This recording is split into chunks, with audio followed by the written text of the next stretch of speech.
Let's move to our last speaker, and we will conclude this series with Dr. Giulio Rosati. So Dr. Giulio Rosati is a senior postdoctoral researcher at ICN2, specializing in nanobioelectronics with a PhD in bio-nanotechnology. He has over 30 publications and a strong background in inkjet printing for electronic devices, collaborating on diverse projects. Today's presentation, Dr. Rosati's presentation, entitled Inkjet Printing of Nanofunctional Inks and Graphene, will delve into the potential of inkjet printing as a method to process 2D materials like graphene. He will explore how this technique is adapted for producing functional inks and will showcase applications in biosensing and energy harvesting. Dr. Rosati, again, thank you for accepting our invitation, and the floor is yours. Thank you to you for organizing this fantastic event and for inviting me, of course. Thank you, Erini, Kostas. I mean, it's a great honor to be here and also to close this part of your school. So regarding this, I know that my presentation is the only thing separating you from a nice lunch. So I will try to keep it absolutely on time. So basically, thank you also for the nice introduction. This is a summary that, well, you have kind of anticipated. Thank you regarding my presentation. And basically, first, I would like, even if this is a great topic that could take probably 1 year to speak about, I would like to start talking about why 2D materials, and in particular some more details about graphene and its astonishing properties that most probably most of you already know. And I will spend also a little bit of time talking about the standard fabrication rules for graphene and for most of the other 2D materials currently in use. And then I will start focusing on printing and inkjet printing in particular, consequently the type of nanofunctional inks that are mainly used with this technique, even if it will be difficult to compete with the very nice presentation in particular of Professor Casiraghi on this topic. And then I will discuss a little bit about post-treatment and engineer substrates in order to avoid them or to reduce them. And I will come into the topic of the consumer printers option, which is something that I worked on for, well, several years now, and citing some examples, some applications in particular for biosensing. So let's start. 2D nanomaterials. Well, the definition is very well known by most of you, but in general, we are talking about ultra thin materials, 2D indeed, and they represent an emerging class of nanomaterials. It's something, let's say, relatively new, but not new in time, new in terms of the exploration of their properties, because as we will see, actually, it's a while we are working on that. But these sheet-like structures and their lateral size, which is typically larger than 100 nanometers, is very interesting when it comes to their thickness, which is only single or a really few atoms thick. So ultra-thin 2D nanomaterials, basically, when we are looking at them, we have many examples in mind. Some of them, you can see them in the figure, but the discussion around them is enormous, because you can start from the synthesis, from the characterization, you can end up with the application, and each of them not only are merged in a single unit, but they are influencing themselves. So the first question is this. So to cite in a weird way Shakespeare, why should we use these materials? What are the real advantages or potential that they are offering? Well, this is complicated, and there are several opinions. I will cite the opinion of Xavier Roy on 2D materials from Columbia University. So he was saying that if we think about this topic with this example, if we had flying cars that could travel in three-dimensional space, we would be able to reduce most of the traffic in New York, he was saying. But since our current cars can only travel in 2D, we end up with huge traffic jams in Times Square. So from this, you would say, okay, 3D materials are better than 2D, no? So like this movement in 3D is apparently much better than 2D. The same thing happened when we talk about materials, indeed. Even if the traffic is talking about electrons. But this is the nice and interesting thing. As this electron, and still citing Xavier, as this electron-electron interaction becomes stronger, we can actually completely change the properties of the material. This is the interesting part. So for example, as the thickness of 3D heavy fermion materials is reduced, so we go to 2D nanomaterials, they can transition from being magnetic to superconducting. It is something that you don't experience with the traffic in New York, I suppose. But that's the interesting thing about this type of material, that actually with the dimension, we are really changing their properties in an important way. Superconductivity is just an example. Well, I'm also happy to say happy birthday to graphene, because this year is actually the 20th anniversary of its, let's say, official discovery with an experiment that most of you, or I would say even all of you, knows. But you have also to consider that actually this material was studied since much before. Just it has been shown in practice and obtained more recently, 20 years ago. The experiment, you all know probably about it, is the Scotch tape methods, or is better said, micro-mechanical cleavage, where basically from graphite, they manage to extract these flakes of graphene. And in 20 years ago, this group, Novoselov et al., started the first analysis of the electrical properties of these graphene sheets. And it's there that they found the nice thing, one of the nice things of graphene when you talk about electronics, apart being the mother of all the graphitic forms, because you can see, nanospheres, you can see nanotubes, you can see multi-layer or graphite, let's say, as different forms of graphene rolled and bent in a different ways. Apart this,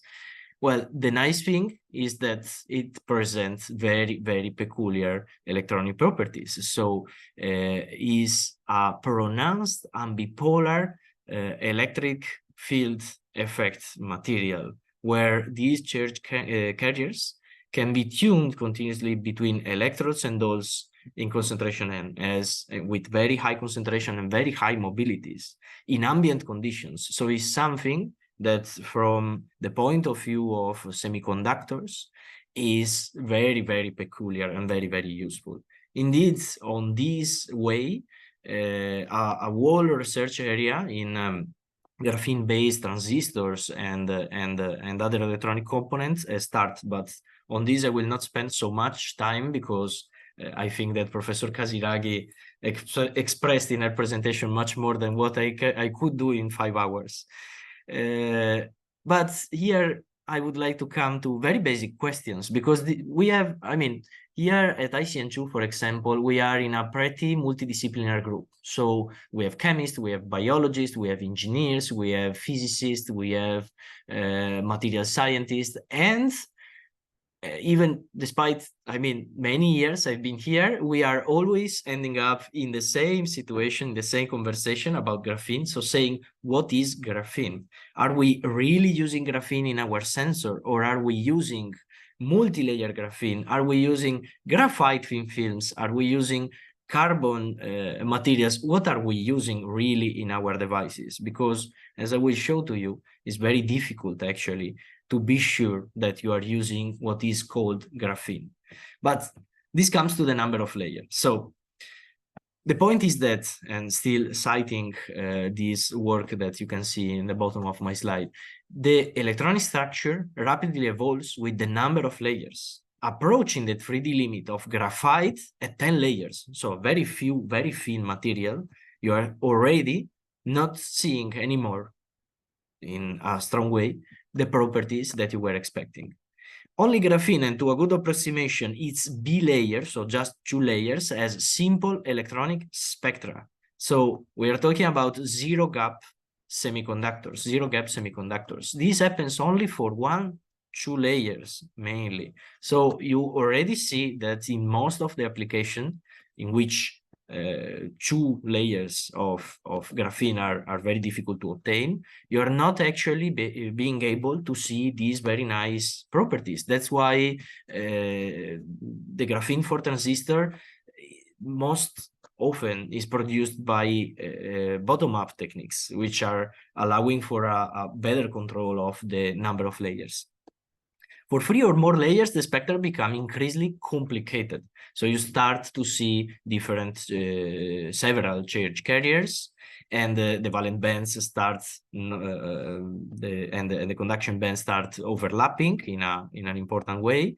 And these, of course, start to create different behavior of the material. So it's very important to give this very simple number and to agree on it when we are then going to talk about the fabrication methods, because each fabrication method can grant a different level of uniformities, different horizontal, let's say, XY dimension of the flakes, and different thickness of the flakes, so different number of layers.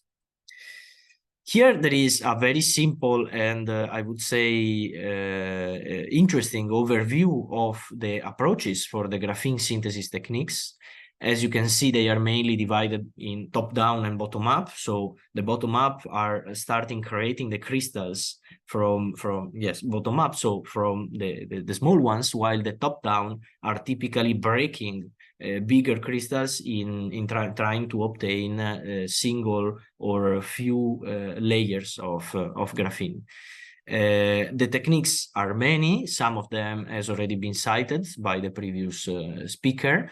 We could recall mainly some of them, which are the most well known. So, like the mechanical force assist liquid exfoliation, where basically you can see here some representation, where basically you start from graphite and then typically with mechanical procedures you are producing the exfoliation. Or if we are talking about the bottom-up approach, we have CVD, chemical vapor deposition, which is very used for this application where you need the fine control of the number of layers of graphene. And in terms of applications, well, this tells a lot about in response to the question we were doing at the beginning, so 2D or not 2D, the application that we have investigated so far are really many, and many others are waiting for sure to be approached. And this is just talking about graphene. Now you know that the 2D materials are really many, and all of them offer different properties, different advantages and disadvantages. The main application touched sectors like electronic and optoelectronic devices, electrocatalysis, batteries, supercapacitors, solar cells, photocatalysis, sorry, but also, as I will show you at close to the end of this presentation, sensing platforms, which are very useful, and the trend in this direction is to have sensors integrated really in everything for application, both in healthcare and environmental monitoring, but also in the agri-food sector. And then I will jump to the other big topic of this short lesson, let's say, which is printing, inkjet printing in particular. But let's start from the basic. Well, my wife is an artist and a printer. So she studied in Florence, traditional printing, like the Gutenberg printer. Sorry for the typo that I see only now in the name. So this topic is very nice for me and actually influenced my scientific career. But I would like just to say that in the whole human history, we had many inventions, but printing has been actually the first one really promoting the diffusion of knowledge and science. I mean, it has been a big milestone in our history. And in a certain sense, it has been our first Internet of Things, because we had the possibility to exchange objects containing the knowledge and giving us a perception of what the rest of the world was doing in a way which was for sure much more industrialized, much more able to not depend by the copy paste literally processes that were characterizing history before this great invention that, as you can see in these three pictures, has been doing many advancements as well. So the evolution starts from these kind of methods, which are an example of what actually my wife was studying in Italy, and I had the opportunity to try also practicing with her. So this kind of manual, let's say, fabrication of masks that then were used, or stamps that then were used to reproduce works with limited number, but much bigger than before. And then it went digital with the first printers, let's say. I still remember, well, I shouldn't say it because I sound really old, but I still remember the needle printers we had sometimes at home, and which were working just forming points of paper just thanks to needles, which were pushed by an electromagnetic field and hitting the paper in specific points, so leaving just small traces of ink there, or they were used on also on pressure sensitive paper, so leaving marks like the carbon paper. And then we come to inkjet printers, where actually no needles were present. They were extremely noisy and very slow, actually, well, relatively slow, and no colors were possible. With inkjet printers, we moved to the jetting of very small droplets of ink, thanks to a process which we will see can be based on different physical principles. But the nice thing it was that more inks were possible, and their mix was producing fantastic shades of every color, and the process was relatively fast, I have to say. And now we are working around laser printing. So you all know these printers, but maybe you don't know how they work. They have a roll, which basically, thanks to a laser, is reproducing the pattern that you want to print.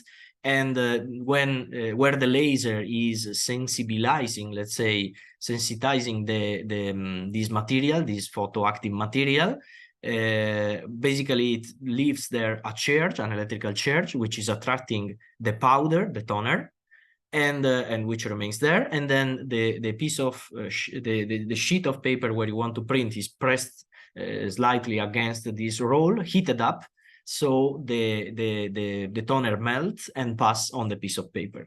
A very interesting technology which doesn't use any liquids, which is something another interesting thing. And then printers went yes, digital of course, but also 3D.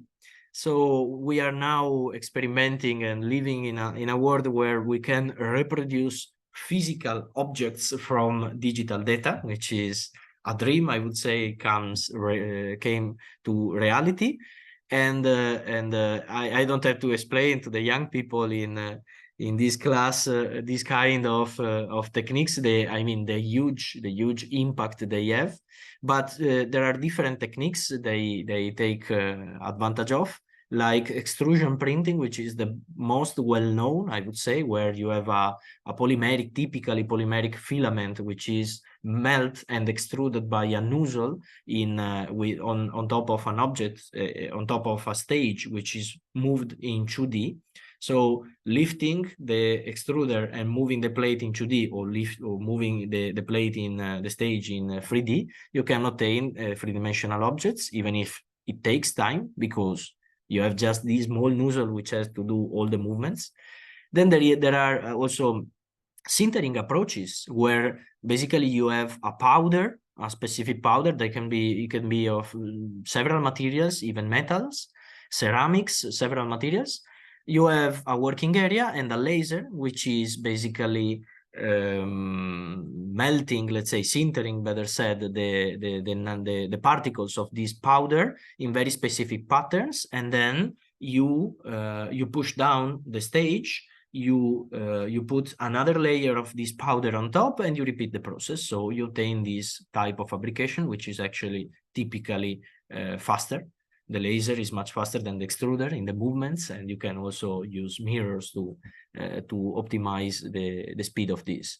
But still, it's complicated to obtain materials with the fantastic mechanical properties, let's say. Depends, because it's still a sintering technique. So sometimes it's not giving the same result of a formed piece of metal with the same dimensions.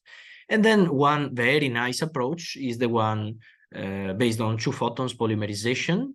2PP is its acronym, where basically the object is immersed in a resin, or better, a resin is made a 3D object thanks to the focalization of photons in a specific point, and moving this point very fast. Basically, you can produce objects with a detail which is literally astonishing.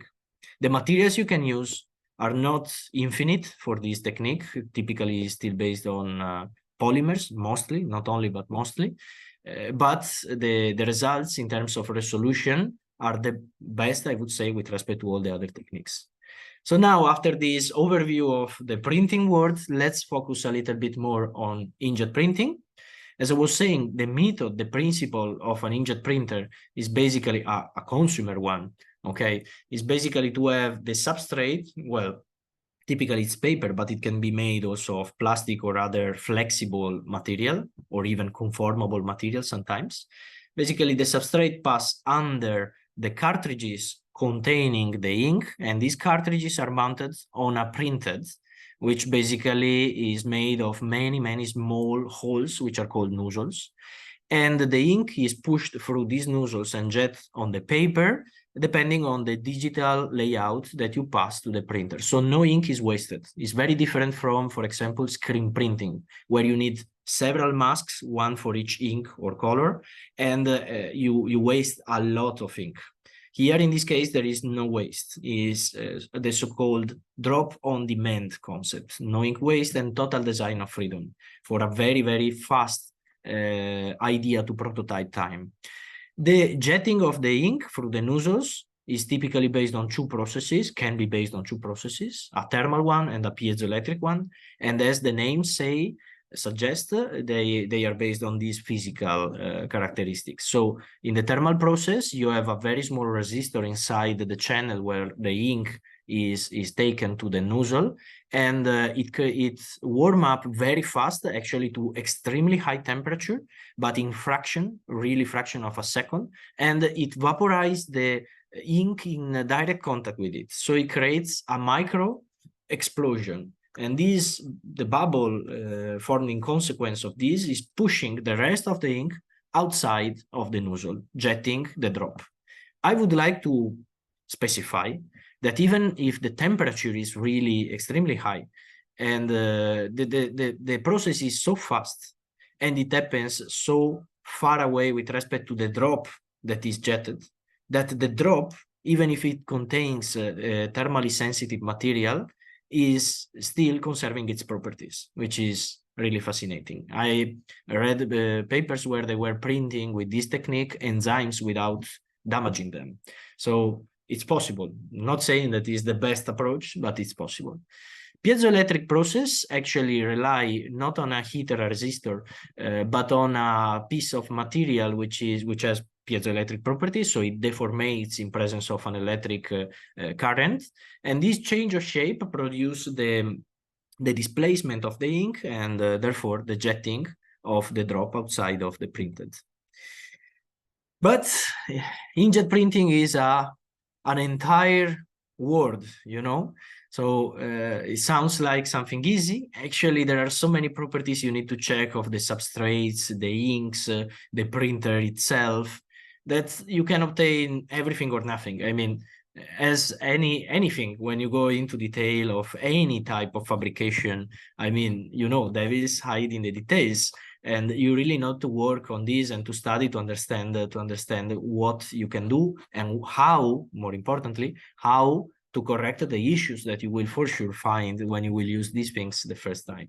So inkjet fluids engineering stands in the middle between chemistry, physics, engineering, fluid dynamics, nanomaterials, colloidal science, design, rheology, polymer science, acoustics, printed design. There are so many things there. But I will try to resume the thing to their basics for the sake of time, of course. So when you are speaking about an ink, its main characteristics can be resumed mainly in its density, its viscosity, its surface tension, and the surface energy of the substrate where you will go printing. So here I have just a visual example. Let me just pointer option laser. Here I have just a very simple illustration, which is showing that, of course, if you have an ink which has a very high surface tension, when it will be dropped on the substrate, you cannot expect the ink to adhere to the substrate.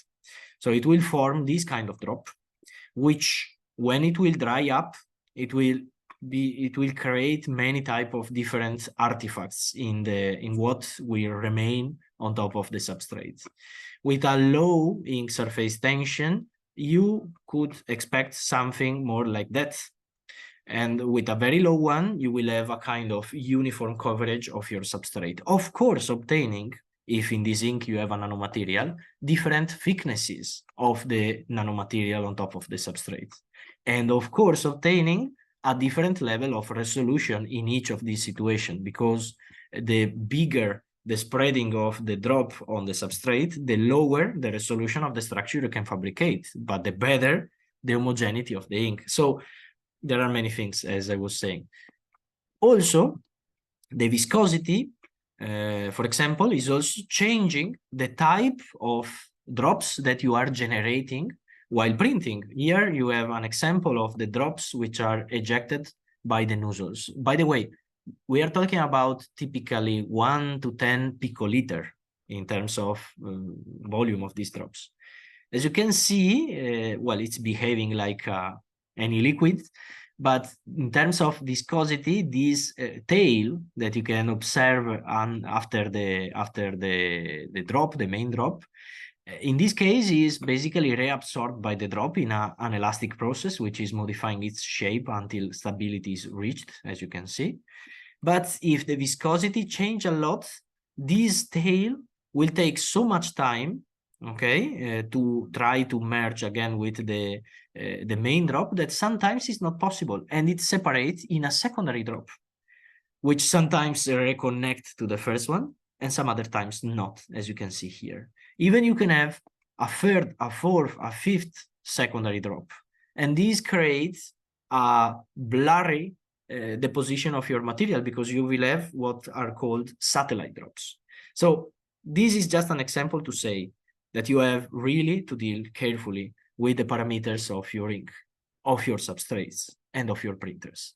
We call this the inkjet printing triad, because in the moment in which you will modify something of the printer, you will actually have to re-optimize the ink and the substrate for the things you change, and vice versa. If you change the inks, you have to change the printing process, and probably they will not work on all the substrates. So what I want to communicate with this thing is, forget about inkjet printing or any other fabrication technique as being something like, I have this ink, I will take any type of printer, so I will be able to print on any type of substrate. No. It doesn't work like that. You have to find the good combination.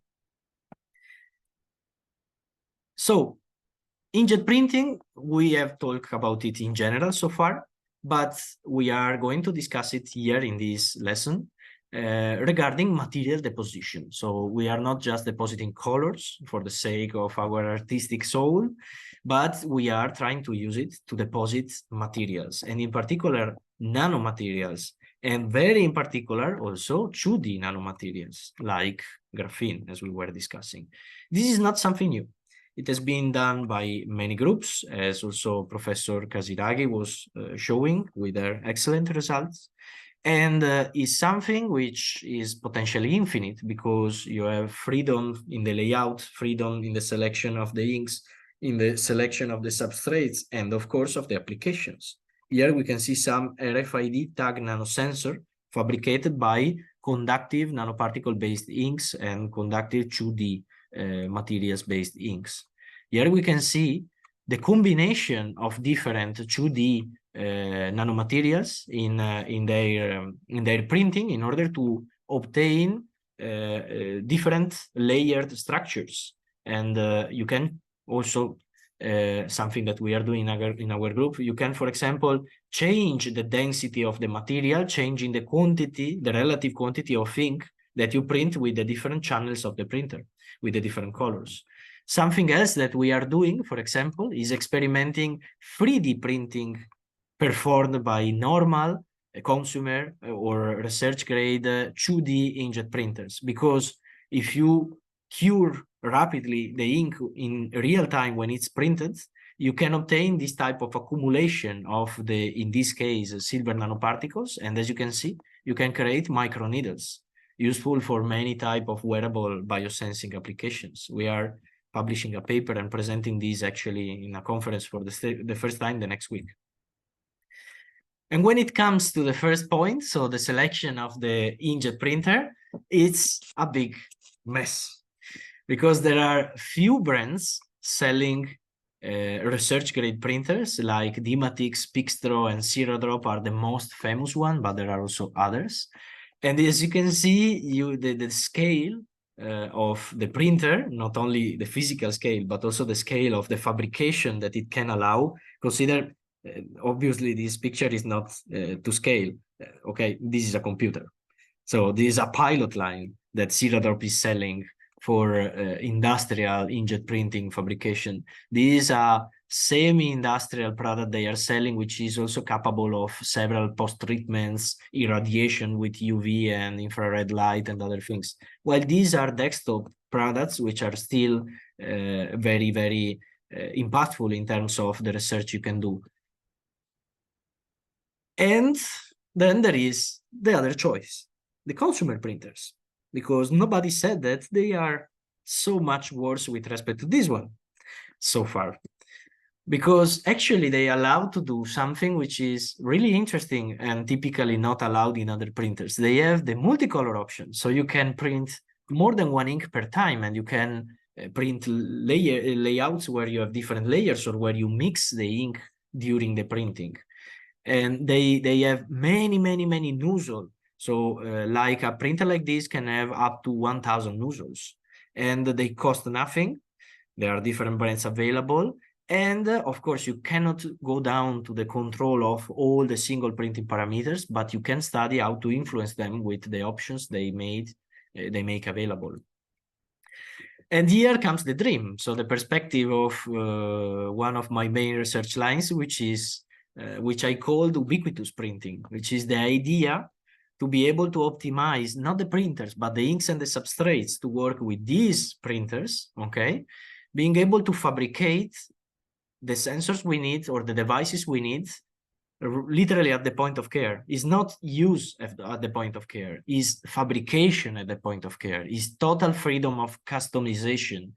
And in our perspective is the most democratic and need precise printing to be able to perform it everywhere it's needed. But to make this possible, we need nanofunctional inks. And here we come back to the materials. So nanomaterials are typically classified based on their dimensionality. So the 0D are the basically nanoparticle, nanosphere, quantum dots. 1D are tubes or wires. and 2D are the main topic of this school, of course, and in between them we have graphene. Well, I will quote what Professor Casiraghi was mentioning before, that some 2D nanomaterials are typically not printable with these techniques, with inkjet printing, because of the dimension of their flakes. If the flakes are too big, they will clog the nozzles. So this technique is much more suited for 0D nanomaterials. But nevertheless, tuning the dimension of the flakes, even if we can, of course, lose some of the most interesting electrical properties in some cases, we can actually find a way to print them. Typically, nano inks for consumer printers are better if they are water-based dispersions. These are the values for the viscosity for different type of printers, thermal printers and piezoelectric printers, and the surface tension, which is most desirable, let's say. And the best thing that best property they should possess, and the most difficult to obtain, is stability in solution. Because when you load them in the printer, what you would like to do is to be able to print for more than a few hours. Nevertheless, there are some cartridges and printers which are disposable and very low cost. So even if an ink is not stable for more than 1 day, it's still usable for the fabrication of many devices. The other thing is, okay, these are the desirable characteristics, but how do we characterize them? So regarding the dimension, the election method, the gold standard, is TEM. Here you have some pictures, some figures from this paper, okay, Li Xianglin and collaborators, where they are showing techniques they use to characterize the dimension of flakes, even with a relatively high number of layers, analyzing the images in false colors, basically. And their characterization is not something easy, but is something really, really important to understand not only the lateral size distribution, which is fundamental, like you can see here, you can create histograms to define them, but also the flake thickness estimation. Thanks to the color, the different color that you can see, and the transparency, let's say, of graphene flakes, you can evaluate the number of layers if you do a quantitative analysis of these measurements. Regarding the dimension, we have dynamic light scattering, which is an optical not destructive technique. So basically, you can also recover the ink that you use for that, which is something important if the nanomaterial is very expensive, like when you work with gold nanoparticle inks.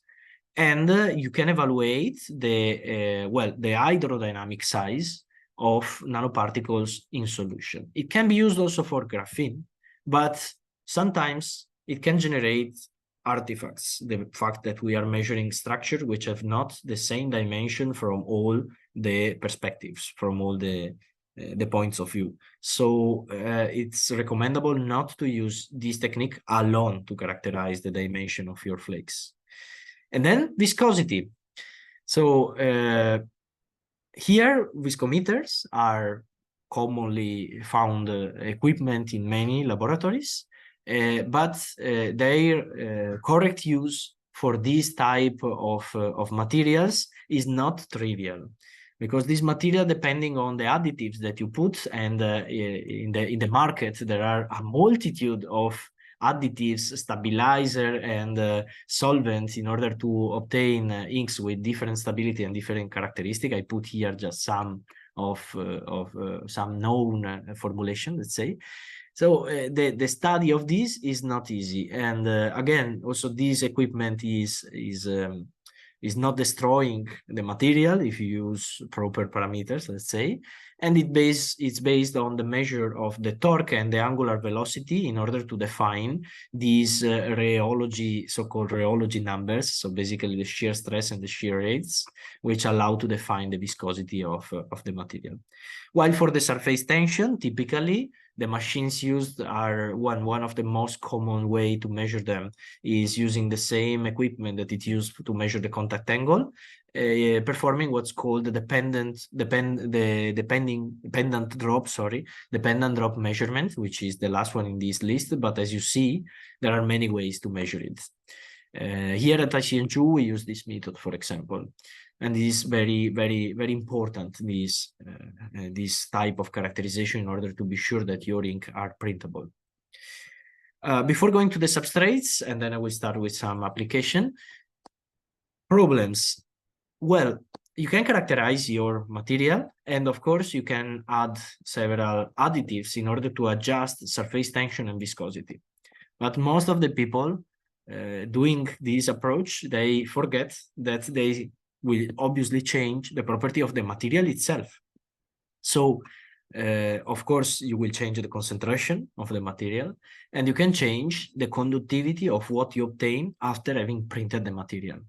So all these aspects about the ink we should not forget while checking them about where we go to print that material, because different substrates influence the curing and drying process of the ink, which in itself, in turn, influence the properties of the films that we will obtain. One over many example is the coffee ring effect. The coffee ring effect, many people think, depend only on the solution. No, it depends also on the substrate where you're printing, because it's related to the speed of drying and to the convective and diffusion motions that you have inside the drop while curing. And there is a whole science behind it. Is really fascinating. In general terms, your substrates can be divided in impermeable, where most of the time you need to control the surface energy, and sometimes to do the priming, so to put some materials in order to improve the surface energy they have. You may have semi-absorbent materials, so for example, plastics with absorbing coatings on top. I will show you a practical example of this. They may present some interesting advantages, like the nanomaterial filtration thanks to the coating, so the accumulation of the nanomaterial you have in the drops. The solvent separation, which is something which allows the curing at room temperature and really fast, because you are keeping your nanomaterial on top and the solvent is absorbed by this permeable coating. And in some cases, also commercially available, the post-print diffusion of the caping agents, so agents which are able to automatically sinter at room temperature the nanomaterial, for example, silver nanoparticles that you put on top. This is a very interesting approach. With completely absorbent materials, like, for example, paper or textile, it may sound like it's the best thing to have to produce these films. It's not, or better, not always, because the nanomaterials you have in your solution will not only remain on top of the surface of the substrate, but also penetrate it, and they will adhere, in the case of paper, for example, to the fibers of paper, also in the case of textile. And this penetration, for sure, it doesn't create a uniform film. So the conductivity, if you are looking for a conductive connection line, will be much lower than in films fabricated on semi-absorbent materials. And of course, also on impermeable materials. Let's go to a practical example. I still have 15 minutes, which should be, well, 10 minutes, which should be more than enough for this part. This is a practical example of a good combination of commercially available materials, inks, printer that I recommend in most of my papers. We are still using it for several applications. Basically, well, this is a model of printer, but you have many which may work, which we load with Mitsubishi Paper Mills silver nanoparticle ink, incredibly stable in the sense that it can be stable for 1 year or more. And we print on this very specific substrate that Mitsubishi is selling, the same house. I mean, they are selling ink and substrate in a couple, I mean, in a pair, because they are working very well together. And this substrate, look the engineering behind it.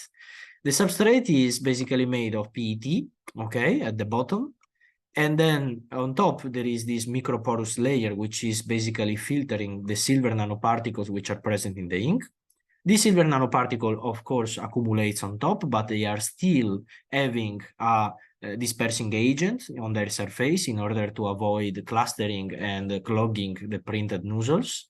But a chemical sintering agent, which is an industrial secret of Mitsubishi, was dispersed, let's say, in the microporous layer of this substrate. And when the solvent of the silver nanoparticles is drained by the microporous layer, by diffusion, this chemical sintering agent reach the nanoparticle, remove the most of the dispersing agents, and cause the room temperature sintering of the silver. So basically, when the piece of Mitsubishi substrate is coming out of the printer with the printer layouts on top, they are already dried and conductive, which is astonishing, I would say.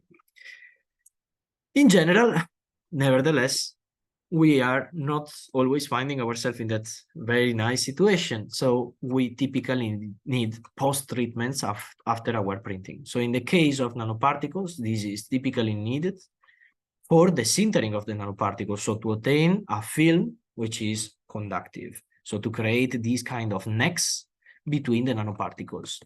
For the people not knowing or not familiar with why sintering is needed, think just geometrically about the issue. When even if two perfect spheres, let's say, so two nanoparticles are in contact between them, the point of contact, the area, is infinitesimal. So the current, if any current would flow through it, its temperature, the temperature of that zone, would be infinite in theory, no? The current itself, I mean, in terms of density, would be infinite thanks to that. So we need to create some necks to connect physically these nanoparticles and to have a bigger point of contact between them. Typically, this is done with temperature. So you put your devices in the oven and you cook them with some temperature for some hours. Everyone is using different processes, and you obtain something conductive. Fantastic. But this means you cannot work on plastic, you cannot work on paper, because in the oven at 150, 200 degrees, it will take out just a piece of something burnt, no? That's why there are some specific substrates resisting to these temperatures, like Kapton, but we cannot work only on Kapton always. So we need to find also other approaches. Same approaches are using for graphene, you know, to obtain the annealing of your printed graphene. And techniques, well, thermal, as I just said, but also optical based on UV and IR, electrical, increasing thanks to the Joule effect, so using the temperature developed locally thanks to the flow of current, but also microwave, plasma, and many others. Sometimes, nevertheless, there are options allowing to avoid them or to make them, let's say, easier, faster, and without the use of temperature. Like a process which is called chemical sintering. You have already seen an example of it. This is a chemical sintering. And we managed to invent, to discover, let's say, another method to do it, thanks to other sintering agents that we published in Small this year, and that we patented at ICN2, where basically we are using an agent which is creating a very interesting effect on top of surface made, for example, of gold nanoparticles, also creating a nanostructure while making the gold nanoparticles conductive. It's interesting. If you have time, I really recommend you to read this paper.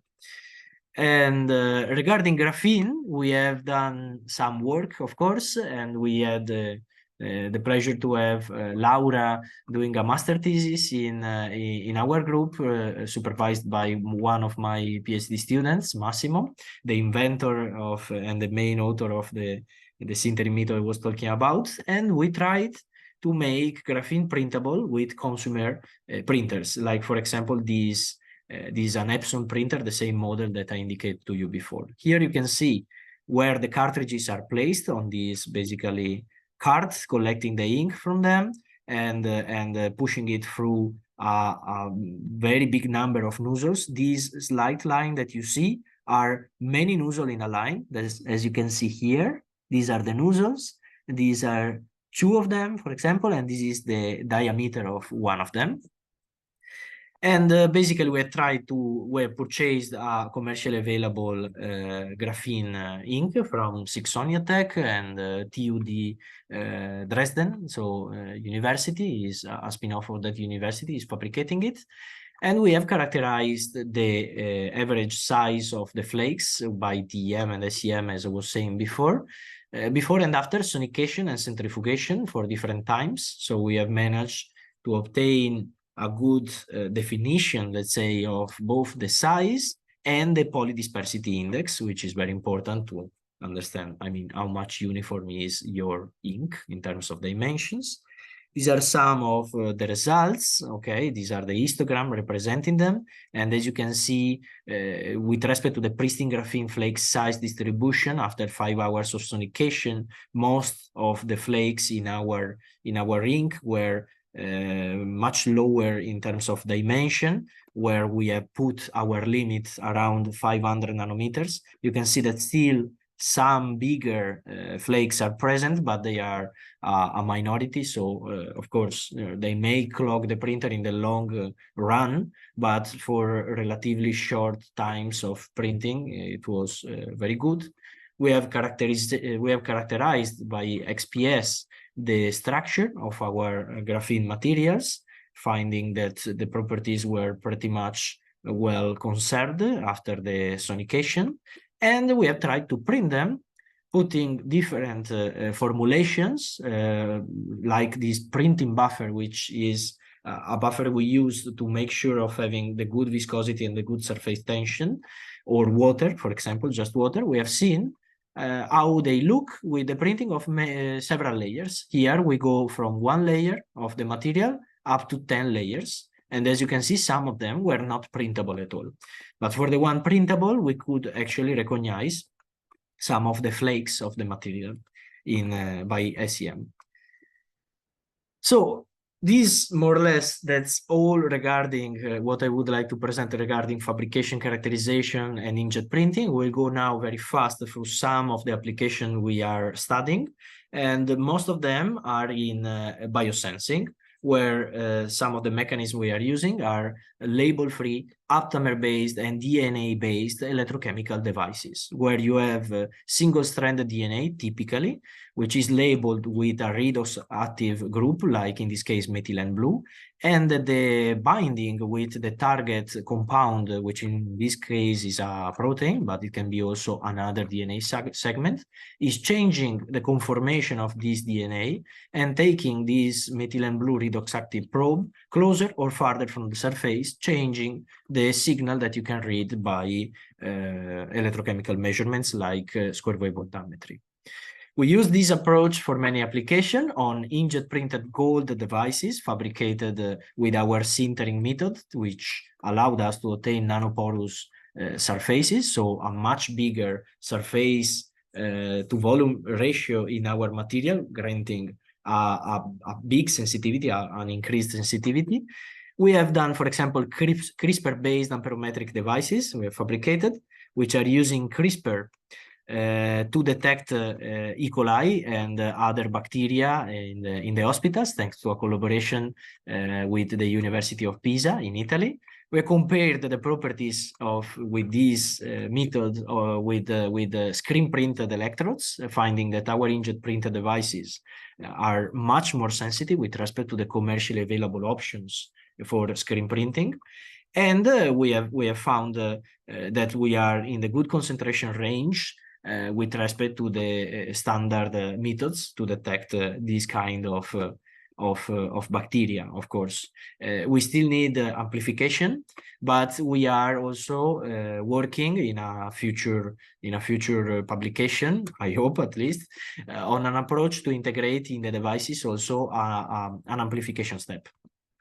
Another approach that we used on the same devices, as you can see, this is the surface we obtain after the sintering. So you have this nanoporous surface which allow to bind these small bioreceptors everywhere. Basically, we have been able to detect two different genes related to SARS-CoV-2 on the same electrode at the same time, just using for their detection a different redox marker. So in just one electrode and one measurement, we can observe two peaks, and the two peaks are related to the two genes of SARS-CoV-2. So basically, we do exactly the same thing they do in PCR, where they use these two genes as a control one of each other in order to be sure that the detection is proper. And we have also inkjet printed a system with an antenna which allows for wireless and battery-free measurements thanks to a smartphone put in close contact with it. These are the calibrations, but you can find them in the publication if you want, and a further comparison of the active area and the roughness with respect to screen printed electrodes. Last but not least, we have an active collaboration, thanks also to the Emerge project with the group of Costas and Katarina at HMU.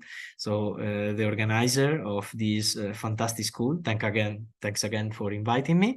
Where basically they had published this amazing work for energy harvesting, so nano generators taking advantage of graphene. Okay, with different degrees of oxidation, basically creating an electrical field thanks to the humidity of the air.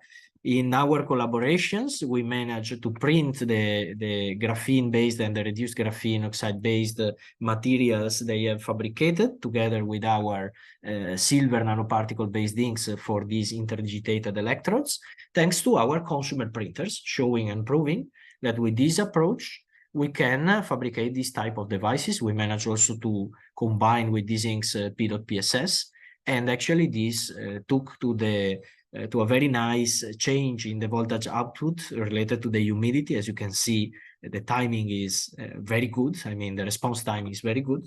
Thanks to these devices that still are under further improvements that we hope will allow us to get to a publication very soon. And finally, this is my last slide. Basically, this is another thing that I was saying that we are doing. It's an idea that I had already almost 2 years ago. But basically, we are using inkjet printing of silver nanoparticle inks with rapid real-time curing thanks to an heating element sitting under the substrate to generate 3D structures that we can tune as we want, since the layout are fabricated exactly as you prepare the layouts for 3D printing, standard 3D printing. And we have verified both mechanical and electrical property of these these micro needles and their penetration in plants, and actually use them to measure impedance in plants to monitor the hydration level of these plants.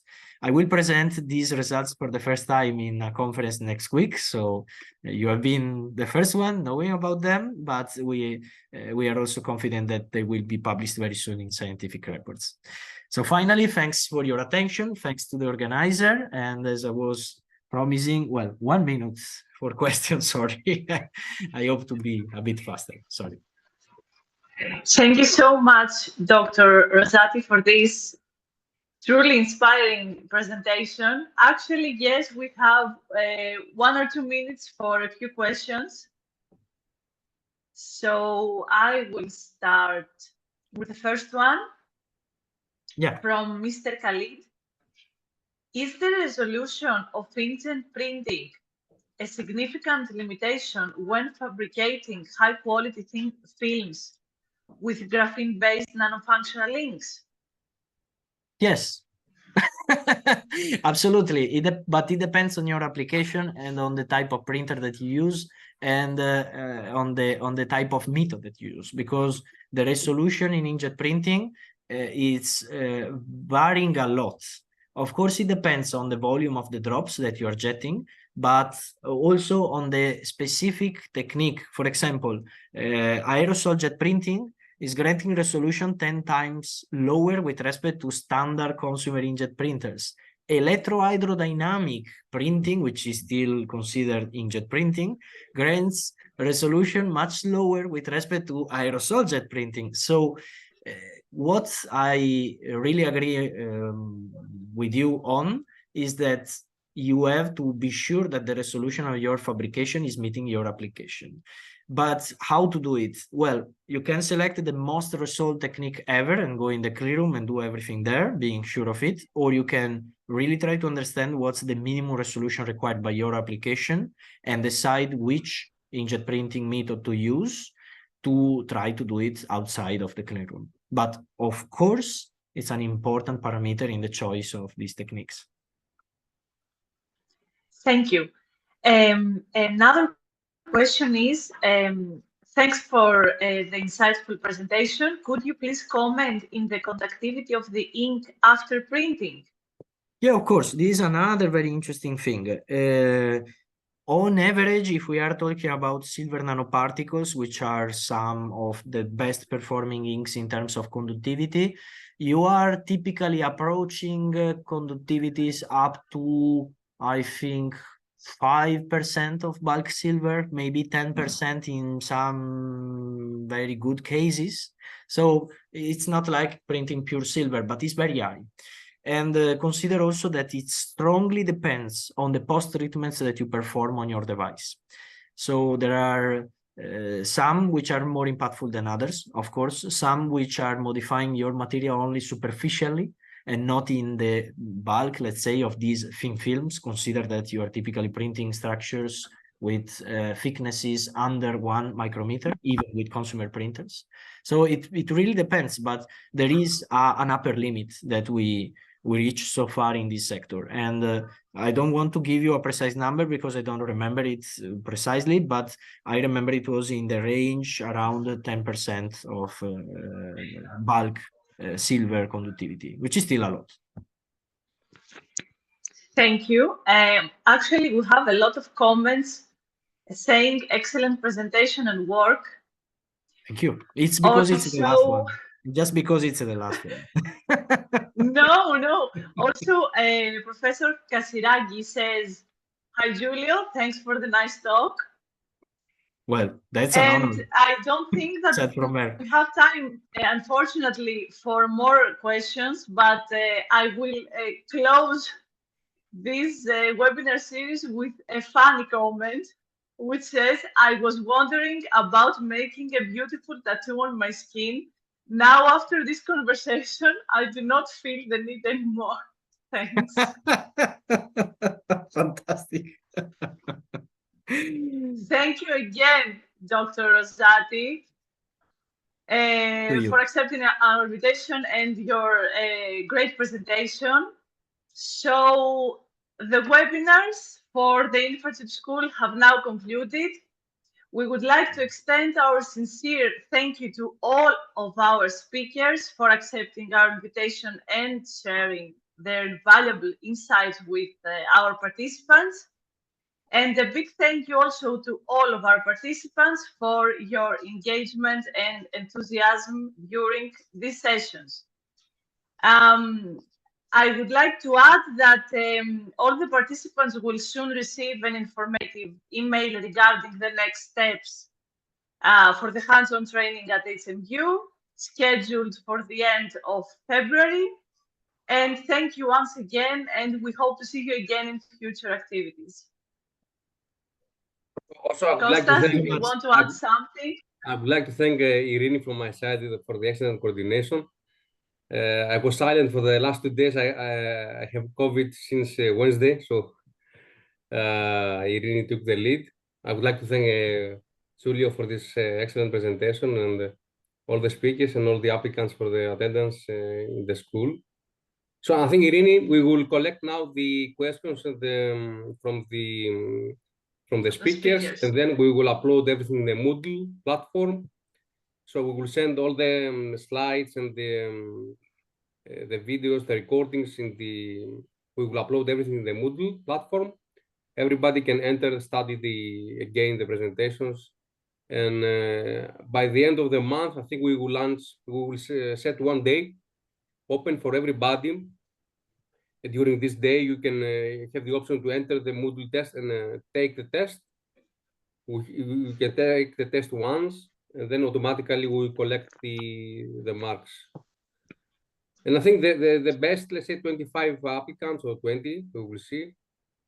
We will be eligible for the winter school that will be done here in Crete, in our campus, together with the eminent master students all together. So I think we will have also a nice event there then in Crete with on-site training events. So thank you, Irini, for all the coordination and the applicants for the. And I thank you, Kostas, and of course all of our speakers and participants. And we hope to see you in future activities. And you will soon receive the informative email from our side. So we will keep in touch. Thank you, everyone. Everybody. Bye. See you. Thank you.